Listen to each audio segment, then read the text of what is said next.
Man, people need to stop at all this weirdo stuff. Like, it's beyond asinine at this point. You know what I mean? To continuously believe everything that comes out of this person's mouth, you know, it's beyond, I don't know. To me, it's just weird, you know, to this point, you know, at this point.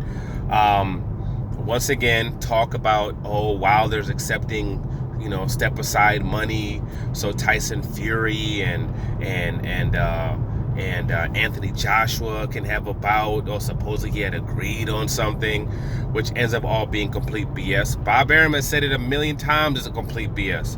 You know what I'm saying? Like he said, who the hell, where's his money coming from? Is he not just, you know, his money isn't coming out of somebody's tail to pay that man. You know what I mean? That's number one. Number two, Deontay Wilder made it very clear he's not stepping aside for anything.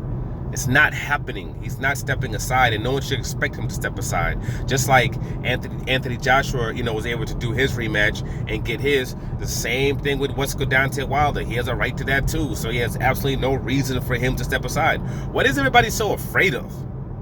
You know, I mean, if y'all truly believe that he's a bum and he's gonna get beat up again and he's gonna get knocked out, then what are y'all so afraid of? Why? I mean, if I know somebody's gonna get beat down again and he's gonna get knocked out and I'm still gonna get the other fight that I want after that, you know what I mean, and I took joy in watching this particular person get knocked out, I will have no problem and no issue watching it happen again. Like, oh yeah, please knock him out again, flatline him, put him to sleep, and get him out of here. You know what I'm saying? Let's get him out of here, completely out the freaking frame, and let's go, you know, do our UK thing. That would be my mindset. When you're over here screaming about, oh, he needs to step aside, when you start, you know, continuously doing all that stuff, yet you somehow weren't doing that with Anthony Joshua. You know, you weren't saying Anthony Joshua needs to step aside and Fury needs to step aside so we can have undisputed. But for whatever reason, everybody's so gun-ho in wanting to see that now. Everybody's so super gun-ho in wanting to see that now. And just makes you wonder why.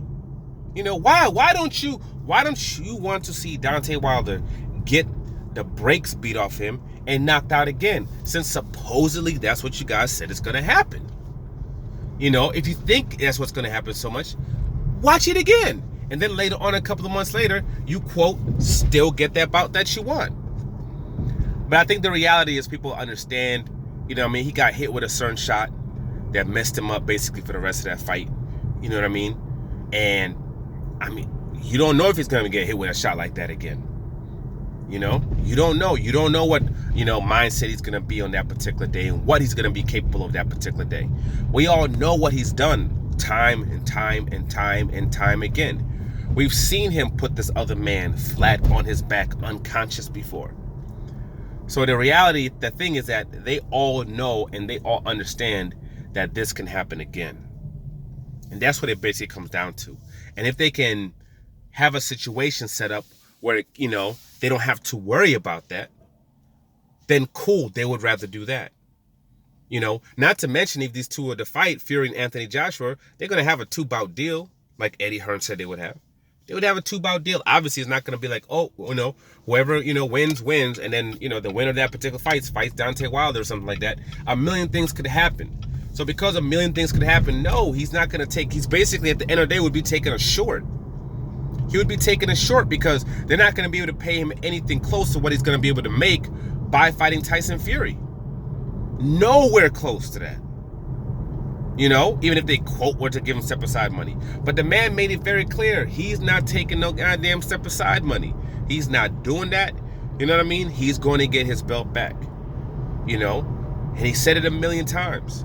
And the biggest thing that I've been saying forever is Eddie Hearn and his people are not going to let Anthony Joshua fight Tyson Fury.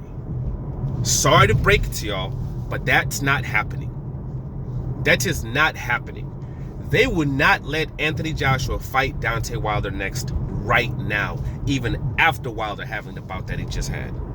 They're not going to do it because they understand with Wilder, Anthony Joshua, style makes fights. He gets hit with straight rights all the time. Bad thing to, you know, to be susceptible to when you're fighting Deontay Wilder.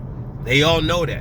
When it comes to Tyson Fury, him being large, the way he moves, how tall he is, how heavy he is, you know, that foot movement, they're not trying to deal with that. They're not trying to deal with that. The size that he has on him, they are not trying to deal with that at all, regardless of what they said. That's why they keep talking about all these preliminary talks that they've had, that Bob Arum comes out a million times saying, BS, we didn't have no damn talks. Don't know what the hell they're talking about. We're not even focused on them. They said that a million times. You know? Now we're having fake talks. Like, does it sound familiar? You know, so I don't know why people keep continuously letting these people just hype them up on this BS, because that's all it is, time and time and time and time again. But it's not going to happen. They would, even if Deontay Wilder was not in the picture, you would not be seeing Tyson Fury versus Anthony Joshua next. It will not be happening.